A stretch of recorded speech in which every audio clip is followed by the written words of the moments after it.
ആദ്യം നമുക്ക് ഫിൽട്ടർ മോഡിലായിരിക്കും കിടക്കുന്നത്. നേരെ ഈ വാൽവ്, മഞ്ഞ വാൽവ് ഓഫ് ആക്കുക. ഇത് മാത്രമേ ഓഫ് ആക്കാവൂ. ഇത് ഓഫ് ആക്കിയതിന് ശേഷം ആന്റി ക്ലോക്ക് വൈസിൽ ഈ ആരോ വന്ന് ബാക്ക് വാഷ് വരത്തക്ക രീതിയിൽ ഇട്ടിട്ട് വീണ്ടും വാൽവ് ഓപ്പൺ ചെയ്യുക. അന്നേരം അഴുക്ക് വെള്ളം പോകുന്നതാണ്.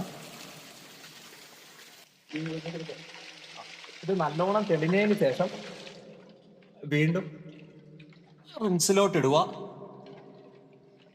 റിൻസിലും 100% തെളിഞ്ഞതിന് ശേഷം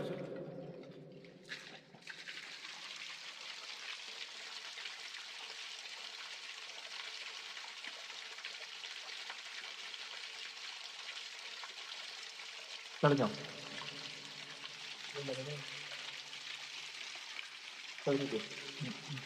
ഓക്കെ മതി. ഓക്കെ.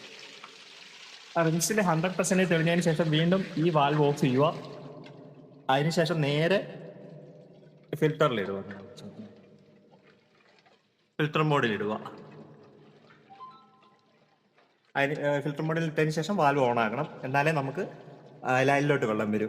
ഇതെപ്പോഴും ക്ലോസ് ആയിട്ടേ ഇരിക്കാവും ഇത് രണ്ടും കൂടെ. എന്തെങ്കിലും ക്രിട്ടിക്കൽ സ്റ്റേജ് നമ്മുടെ വെസലിന് എന്തെങ്കിലും എയർ പിടുത്തോ വല്ല വരുവാണെങ്കിൽ ക്രിട്ടിക്കൽ സ്റ്റേജിന് മാത്രം ബൈപ്പാസ് ഉപയോഗിക്കാൻ വേണ്ടിയാണ്. Okay, thank you.